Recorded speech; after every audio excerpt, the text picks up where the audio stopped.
Welcome to POTUS 2016, where we call the presidential horse race and pour cold, hard facts on the overheated campaign rhetoric. I'm Brian Lehrer. A pivotal week. Donald Trump has all but sealed the Republican nomination. Ted Cruz has called it quits, John Kasich too, and Bernie Sanders has broken that losing streak to Hillary Clinton and claims he still has a narrow path to that nomination. Later we'll discuss the power of those who have dropped out of the race. What leverage do losers have? And in our evidence-based politics segment, we'll delve into an issue both Clinton and Sanders speak passionately about: equal pay for women. But first, Trump bettors, please head to the Mutual window to collect your winnings. Yes, time for the horse race. After a landslide victory in Indiana on Tuesday, Donald Trump, the billionaire developer and television personality, the polarizing outsider who has never held public office, has become the presumptive Republican nominee for President of the United States. Trump has driven his final two competitors out of the race, both John Kasich and Ted Cruz. From the beginning, I've said that I would continue on as long as there was a viable path to victory. Tonight, I'm sorry to say, it appears that path has been foreclosed. Together, we left it all on the field in Indiana. We gave it everything we've got. But the voters chose another path. Note that Cruz chose not to utter the name Donald Trump. Understandable. Earlier in the day, Trump, relying on that bastion of inventive journalism, the National Enquirer, had recklessly and falsely linked Cruz's father to the JFK assassination. Cruz called Trump a pathological liar and a serial philanderer. Later, Trump, in his low-key victory remarks, said he didn't know if Cruz liked him or not, but praised him as a great competitor and brave to drop out. Then Trump rotated the gun turret. We're going after Hillary Clinton. She will not.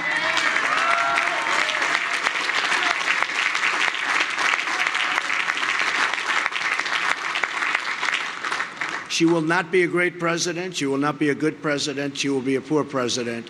She doesn't understand trade. Her husband signed, perhaps in the history of the world, the single worst trade deal ever done.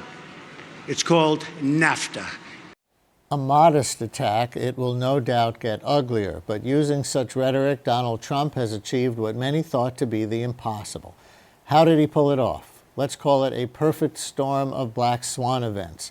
Over the past 10 months, Trump has been able to ride a massive wave of unprecedented media coverage. The New York Times recently estimated it to be worth almost $2 billion. Trump also benefited from a balkanized GOP ripe for disruption. Remember, there were 17 candidates running originally. No one bid no Trump strongly enough, early enough, or knew how to play his game. So the party eventually had to rally around Ted Cruz, a candidate who, despite his deeply held conservative principles, was widely disliked even by his own party. In the end, it was Trump's strong appeal among mostly white male primary voters that sealed the deal. Voters committed to cracking down on the people they and Trump felt were responsible for their discontent: Mexicans, Muslims, and the Chinese. Of course, there were underlying issues, and we'll get to those. On the Democratic side, however, the fog of nomination warfare has also lifted. Despite Bernie's Indiana win on Tuesday, it is now virtually impossible for him to win the nomination. Sanders still needs 983 delegates to get to that magic 2,383. Hillary needs just 181. The only reasonable hope left for the candidate Sanders would be to woo superdelegates who are now overwhelmingly aligned with Clinton, 529 to 30.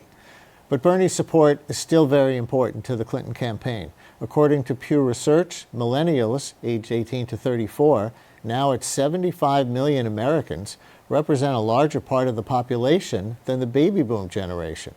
While the vast majority of them say they would support Clinton over Trump in the general election, Sanders could be instrumental in getting them to turn out in November, like they did for Barack Obama in 2008. So who would win if the election were held today? Hillary Clinton appears to have the upper hand. Clinton currently leads Donald Trump nationally 47-40, according to Huffington Post pollster averages. But according to polling experts, national polls are much more predictive after the conventions are held. So we'll just have to wait and see.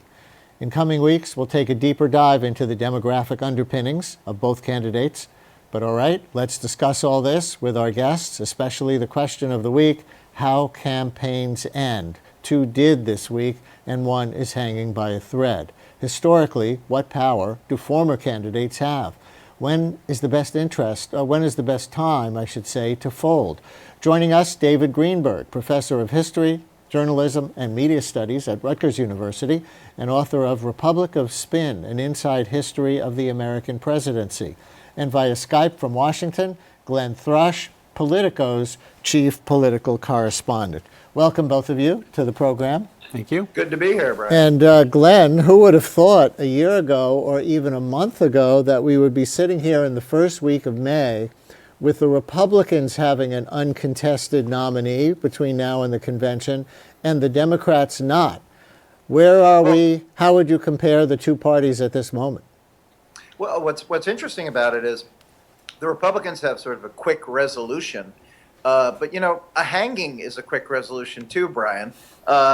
I think we have a process in the Democratic Party, despite the petulance and some of the denial on the part of the Bernie Sanders folks. You mentioned the path is virtually impossible. I'd go back and I'd say this thing's really been over since March 15th, when Clinton swept those 5 primaries from Ohio to Missouri.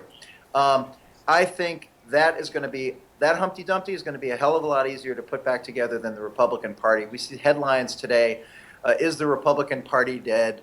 I think the issue is, and you were talking about some of the polls, the Huffington Post poll of polls shows it 47-40 Clinton. CNN poll came out today showing a larger margin. The polls don't even matter. I think you have to look at the underlying structural component of the race. Democrats essentially, if you're looking at the 2008 and 2012 maps, enter 2016 without a Trump, with 246 of the 270 electoral college votes necessary, and Donald Trump appears to be a much more damaged candidate than either John McCain or Mitt Romney were. Let me just follow up and ask you about one particular poll they were talking a lot about on Fox the other night, and that is a Rasmussen poll. I know that tends to lean conservative, but it had Trump with a 1-point lead. What do you make of Rasmussen? Rasmussen in general, I mean, they're an okay pollster. Again, what you said about the post-convention stuff being more predictive, head-to-heads don't mean a ball of anything right now. I mean, these campaigns, the one thing we do know about this fall campaign, and I'm not looking forward to it, both of these candidates have astronomical disapproval ratings. Trump is really in unprecedented territory. Hillary's is just very high.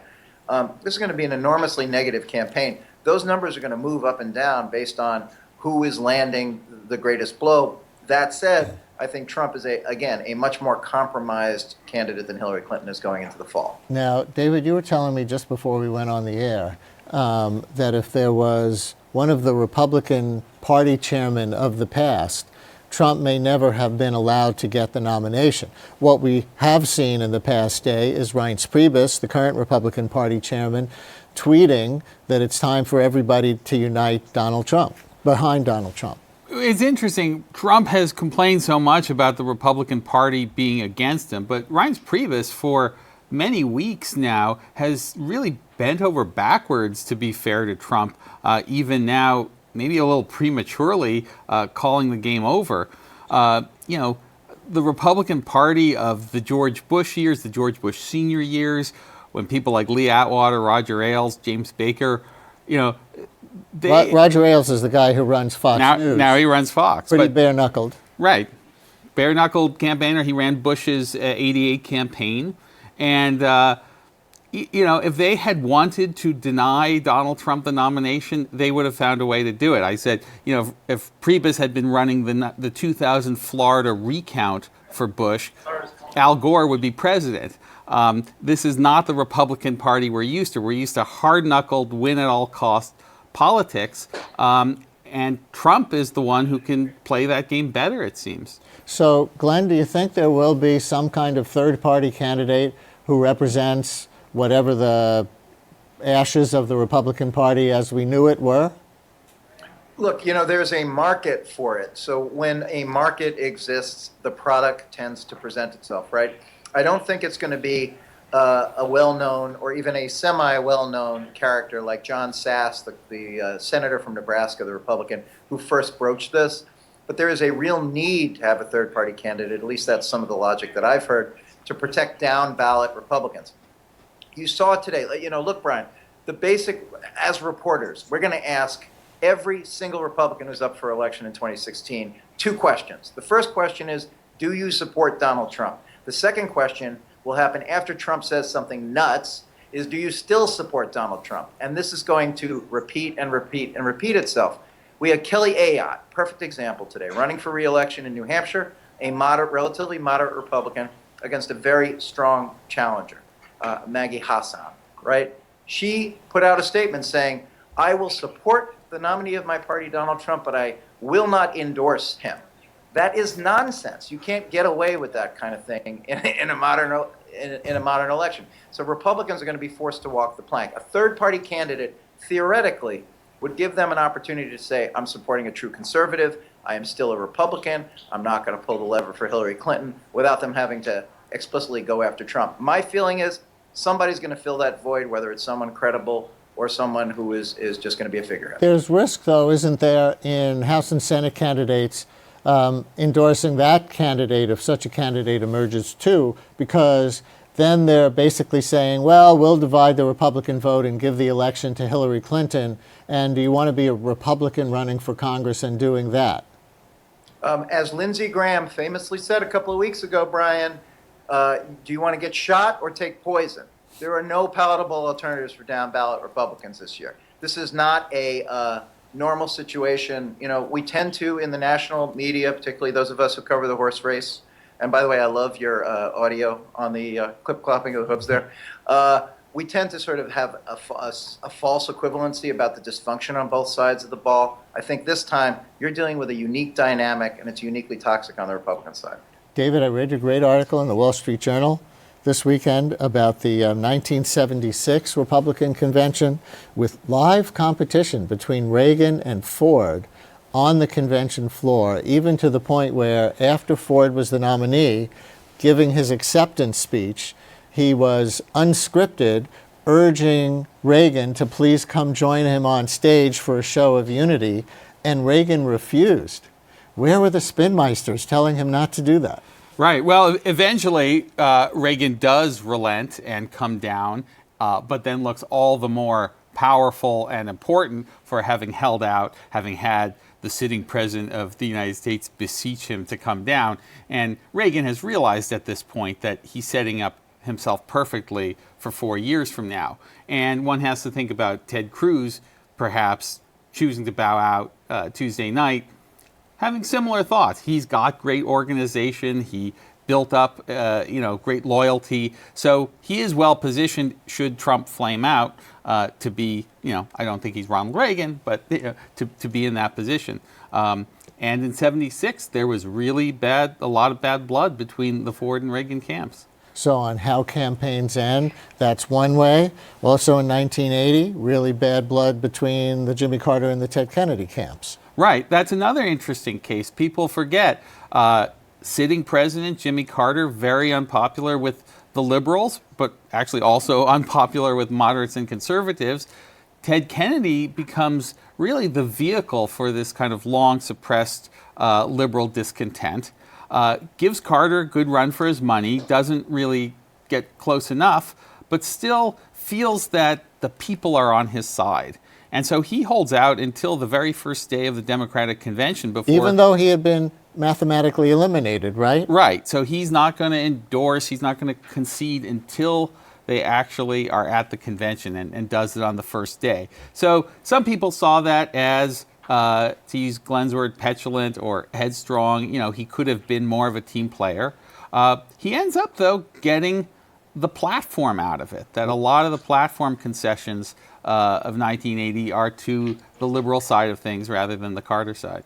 And is that, Glenn, what you think we're going to see with respect to Bernie Sanders, if we assume he really does have no path to victory and will have to drop out at some point? Absolutely. And I think, the question is, what will it take to make Sanders go gently into the good night and really become the surrogate, especially for young voters, that the Clinton people desperately need? So he's not going to get his major deliverable, which is Hillary supporting the breaking up of the big banks, which and I think we can now call it the Sanders-Warren wing of the party, because that's really the alliance, the critical alliance that's going to occur right now, that's going to, I think, be a force multiplier and force Clinton to some concessions. I think it is far more likely you're going to see significant planks of the platform on electoral reform, on campaign finance reform. I think there is likely to be some stuff on trade. I think also perhaps some strengthening of financial regulatory stuff. These are going to be really interesting negotiations. And as Politico's reported and others, Tad Devine, who is the chief strategist for the Sanders campaign and a more mainstream member of Sanders' inner circle, is very likely to be the bridge for those discussions. So do historically platforms matter? Anyway, what gets written into and nobody hears about them after the conventions. Yeah, not anymore. In fact, in 1976, there was a platform fight. The Reagan people had tried and lost a bid to force Ford to name his vice president before the balloting. Reagan had named Richard Schweiker of Pennsylvania. They wanted Ford to make the choice. They lost that. All the Ford delegates left to go celebrate, and then they had the platform fight. And the Reagan people were clearly going to win. It was on foreign policy for a more muscular type of Reaganite foreign policy. And Dick Cheney, who was with the Ford camp, argued for giving in because he said nobody reads the platform anyway. And I think, by and large, that's true. It's a big deal that week at the convention. Yeah. And then afterwards, nobody cares. So, Glenn, is Sanders negotiating for anything real if it's to get those planks in the platform that you were just describing? Well, the one thing I would say that I would slightly amend is a couple of things. First of all, I think it's much less about the specific language in the platform than using the bully pulpit and forcing Clinton into uncomfortable positions with the base of her party. So it's not so much about what you get in the platform. It's about raising these issues and forcing her to run a gauntlet on your issues, to say no to you. And that might be something that she's loath to do. Now, mind you, Hillary Clinton is pretty strong-minded and has specific positions on issues and won't be likely to do that. The other thing I want to raise is particularly Elizabeth Warren, but Sanders as well, are less interested in policy than personnel. Warren in particular, I did an interview with her last year in which she said she's far more interested in being able to essentially have veto power over senior Treasury officials or senior oversight officials than she is about changing policy. So there is an operational component of this that is very likely to come into play as well. Glenn Thrush, thank you very much. David Greenberg, stay here as we bring on some additional evidence.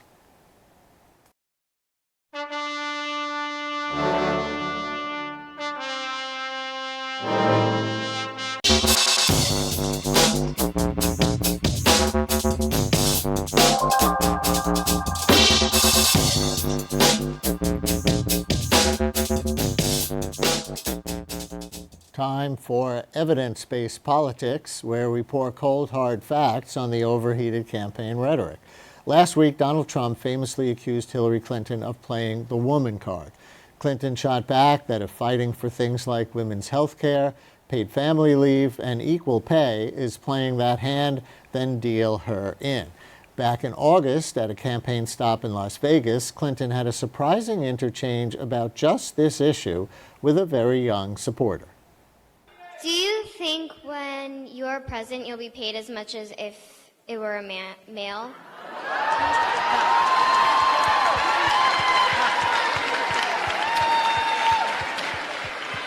Did you all hear her question?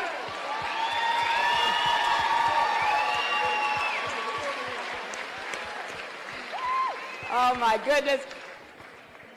Well, this is one of the jobs where they have to pay you the same. If she wins in November, Hillary Clinton will get that full presidential salary of $400,000. But more typically, as women rise into male-dominated jobs, the pay for those very jobs falls. Is that why women today still earn 79 cents for every dollar men earn? What are the many factors that go into that calculation? With us is Paula England, professor of sociology and director of graduate studies at New York University. She is co-author of a landmark study entitled Occupational Feminization and Pay, which nearly a decade ago documented a pattern women suspected. If women climb the ladder, the rungs get less valuable. Welcome to the program. Thank you. What exactly were you measuring in that landmark study? So what we were looking at is the change in pay in different occupations, all occupations in the United States from 1950 to 2000, over a 50-year period, and we looked at it every 10 years using the census data. And what we wanted to see is, because we know women have come into some fields that they weren't in before in big numbers, as a field grows in its percent female, does anything happen to the average pay in that field? And what we found is that if a field feminizes, meaning goes up in percent female a significant amount, the pay goes down relative to other jobs. You know, not necessarily an absolute decline, but as other jobs are maybe going up this much, maybe it only goes up this much. And that's true kind of across the board for jobs. Designers, 1950 to 2000, share of women in that field went up 35% in those 50 years. The change in the wage down a relative 34%. Yeah, this is a general category the census used for people who are like designing products. So, you know, it includes lots of different things. And what does that minus 34% in wages mean? So what that means is we took all the occupations in the economy and ranked them. What percentile is this job? And it went down 35% in its ranking among other jobs. Among other jobs. Yeah. So let's look at another one. And this one is the job of pharmacist. Share of women went up 40% and the change in wage down 21%. Editors and reporters. Close to your heart. That's yeah. right. Up 33%. Certainly there are a lot more women working in journalism today. And finally, bank tellers up 56%, change in wage minus 36%. Is there anything about these four that are representative of types of industries or types of jobs that tend to be the most vulnerable to this when women get into them? Well, I don't think so. First, I want to make clear, I didn't like cherry pick these examples, you know, just go through and look for the ones where the women went up and the pay went down. We did a statistical analysis, and what we showed was that on average, the more the percent female went up, the more the relative pay went down. So these are just examples that we can look at.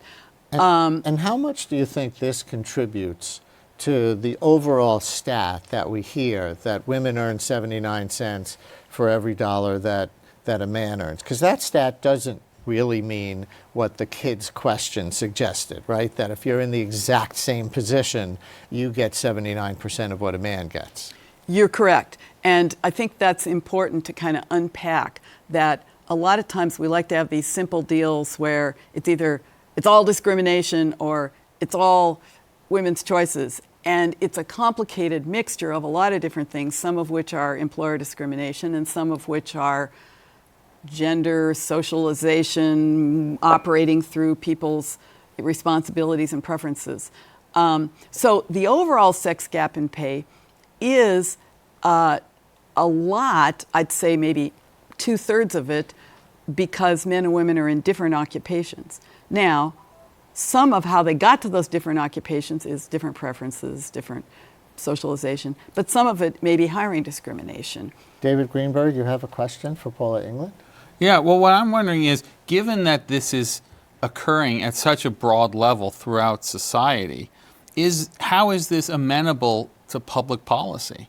If it's millions of choices made in lots of different industries, sometimes with unconscious bias here, how can it be corrected through a piece of federal legislation or executive order or something like that? Well, when the Equal Pay Act was passed in 1963, or when Title VII of the Civil Rights Act was passed in 64, mostly thinking about race, in the latter case, people thought that was pretty systemic, but we could go after it with legislation. And I think the legislation has really helped to lessen hiring discrimination, for example. But there's still some out there, and we need good enforcement. This particular thing that I'm talking about, it's not clear it's illegal in the United States. That is, when a whole job changes pay, you just decide, well, we're not going to pay this job as much, or we're going to increase this one more, and you don't even maybe know you're doing it because of gender. Right. It's harder to go after. I think the way you go after this, and what they do in Canada and some of the European Union, where they do have laws against this, you can't set the wage in a job based on the sex composition. It's sometimes called comparable worth, or equal pay for work of comparable value, is you say, well, if your female jobs pay less than your male jobs, and you've got a job evaluation showing that that's legitimate because they require more skill and education, fine, but plaintiffs can bring a case saying it's discriminatory, and if you don't have any job evaluation behind that, you may be liable. And that would be a legal change that might change things. And that's pretty technical. And we've got 30 seconds left. When Hillary Clinton says she's going to play the woman card, deal me in, if it means helping to bring about equal pay, does she get very specific to your eye as to what the top policy item is? She's got lots of little policies out there. She hasn't really talked about this comparable worth issue as far as I know. I think she would be better on enforcement of the stuff that we already have laws for than some other people that might be running. Thank you both very much for joining us. Thank you.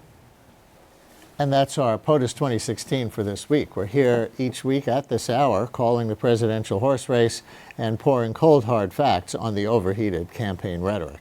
Next time, primary results from West Virginia, Nebraska, and Guam. And we'll see who else jumps onto the inharmonious but unstoppable Trump bandwagon. I'm Brian Lehrer. Thanks for watching.